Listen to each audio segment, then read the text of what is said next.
5 fevralga atab Şehitler izidan 1944-yili Sharq Turkistonda qurilgan eng oxirgi mustaqil davlatimiz Sharq Turkiston Cumhuriyetining poytaxti bo'lgan hozirgi G'o'lji shahri Sharq Turkistonning g'arbiy shimol qismidagi Ili vodiysiga joylashgan. Ili vodiysining tuprog'ining munbat, havosining saf, tog' daryolarining ko'rkam, yayloqlarining yeshilligi bu zaminga o'zgacha tus berib turadi. Bu yerda dehqonchilik va chorvachilikqa masalda tijoratmi taraqqiy qilgan.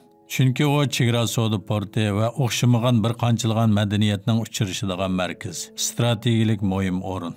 G'o'lji xalqi o'zining tirishchanligi, pokizligi, xushchaqchaqligi, ma'rif jihatdagi ilg'orligi bilan tonilgan bo'lib, ular Xitoyga bo'lgan g'azab nafrati aniq, diniy va milliy tuyg'usi kuchli xalqdir.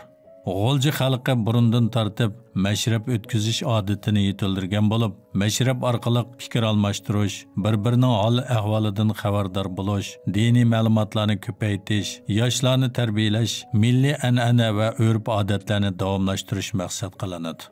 Mashrab Sharq Turkistonning boshqa joylariga qaraganda G'o'ljida bir qadar ratlik va sistemalik qilib beriladi. 1944-yili Ilida qurilgan Sharq Turkiston Cumhuriyetining poytaxti bo'lganidek, g'urur va iftixorlik tuyg'usi bilan yashagan G'o'lji xalqi zalim Xitoyning Sharq Turkiston xalqini zaiflashtirib yo'qotishidagi planliq harakatining oldingi qadami qilingan edi. Shun bu xalqi madaniyatlik, xushchaqchaq, mehmondo'st, muhiti go'zal, pokiz, madaniy shaharning yoshlari ushtumtut zararlik chekimlikka xumor bo'lishga, aydiz bilan yuqumlanishga boshladi.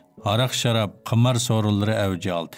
Albatta planning ko'ngildagida ketayotganligidan xush bo'layotgan zolim hukumatning yuqorqi ishlarga parvoyi palak bo'lib, ko'simi ko'rmasligi salati. Bu hol xalq ichidagi olim ulamolar, ilg'or fikrlik ziyolilar, millat suyar boy savdogarlarni to'limi ichindiratdi va intayin bearam qiladi.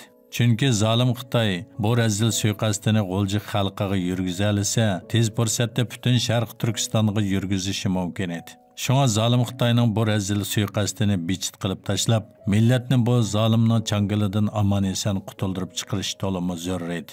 Bu vaqtda millatning sarxillari jiddiy bosh qotirdi va oxiri o'limalar o'zlarining millatni qutuldirishdagi boshlamchilik rolini joriy qildirdi.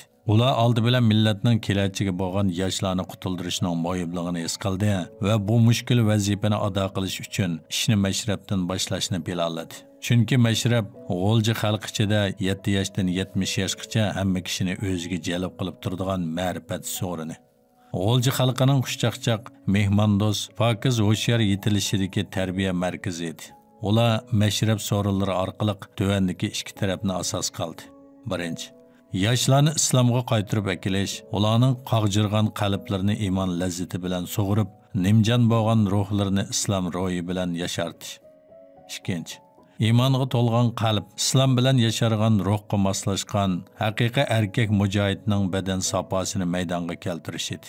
Bu ig'ir mas'uliyatni ustiga olib, xalqni yuksak g'oyaga yetaklab mang'uvchilardan biri Turpondagi Shoimardon Domullam va Qog'liqdagi Abdulkimxon Maqsum hojimlarda ilm tahsil qilib, 1991-yili kuzda G'o'ljiga qaytib kelgan Abdurish Domullam edi. Damulla G'o'ljiga qaytib kelgandan keyin buzilish eng ig'ir bo'lgan Qordon yezisidagi markaziy masjidga imom bo'lgan. Abdurish Damullam bu masjidga imom bo'lgandan keyin Abduxalil Mijid qatorliq nurg'un yoshlar bu jamiyaga kelib namoz o'qiydigan bo'lgan va Abdurish Damullamdan diniy ilm tahsil qilishga boshlagan. Abdurish Damullamning darslarini anglagandan keyin G'o'lji yoshlari orasida biz kim? Biz bu dunyoga nima uchun keldik? Biz mushundaq zahar chekib o'limni kutib yotadigan millatmidik degan savollar tug'ilishga boshlagan.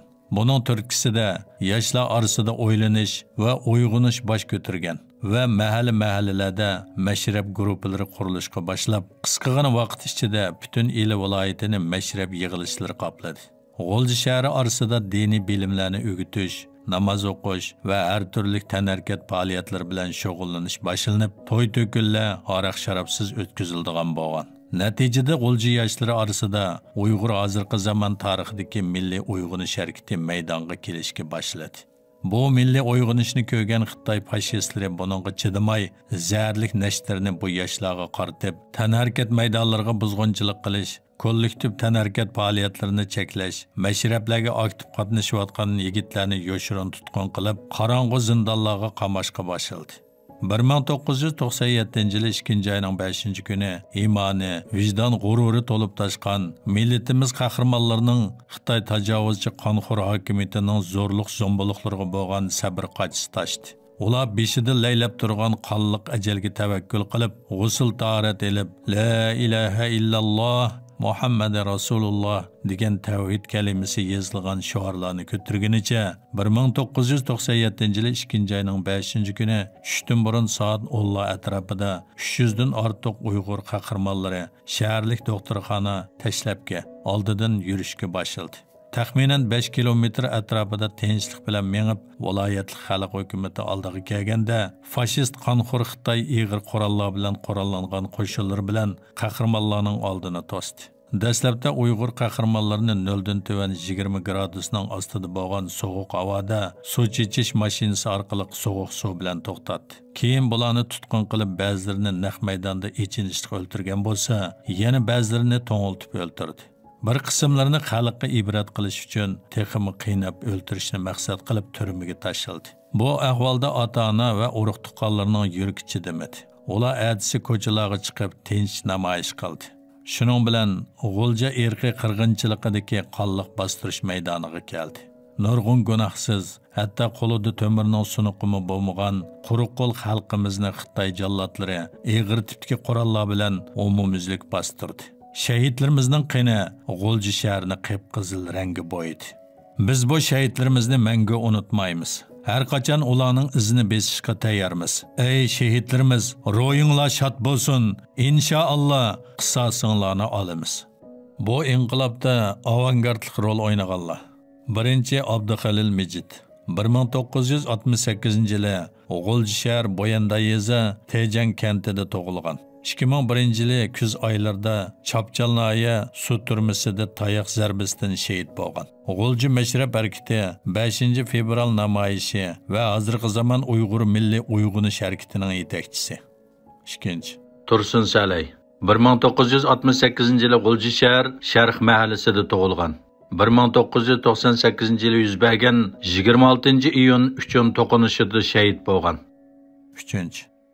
Abdurazaq Shamsiddin 5 fevral kurashchisi Xitoy hokimiyati tarafidan muddatsiz qamoq jazosiga hukm qilingan. Hozir Urumchi Bajavxo turmisida. 4.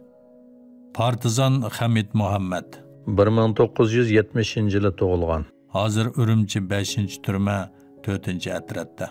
5. Abdushukur Nuralim 5 fevral G'ulji inqilobidan keyin 4 nafar sabdishi bilan Qo'rg'os noyisida shahid qilingan. Qo'rg'os xalqi Abdushukur Nuralim mazrini 7 shahidlar mazri deb atamoqda. 6. Abdusalom Shamsiddin va Abdusattar Shamsiddin Akufkala. Abdusalom hozir Urumchi Bajavxo 1 turmisida, Abdusattar jazo lagerida. 7. Shahid Abdurish Tojim O 1997 yılı 5 fevral G'ulji vaqasiga qatnashib, shu kuni tutilib 3 yillik qamoq jazosiga hukm qilingan. Jazo muddati to'shqandan keyin qo'yib berilgan. Ammo 2017 yılı jazo lageriga olib ketib, jazo lagerida shahid qilingan. 8. Sadriddin Shamsiddin 1976 yılı G'ulji shahar Kipek Yüzü yezisida tug'ilgan. G'ulji mashrab harakati Kipek Yüzü tarmoqining yetakchisi. 1998 yılı Almataş shahrida suiqasdga uchirgan. 9. Ahmad Mamtimin 1974 yılı G'ulji shahar Kipek Yüzü yezisida tug'ilgan. 1998 yılı 4 ayının 18 günü yerim keçide yüz bergan Xudiyar yüzü to'qinishida shahid bo'lgan.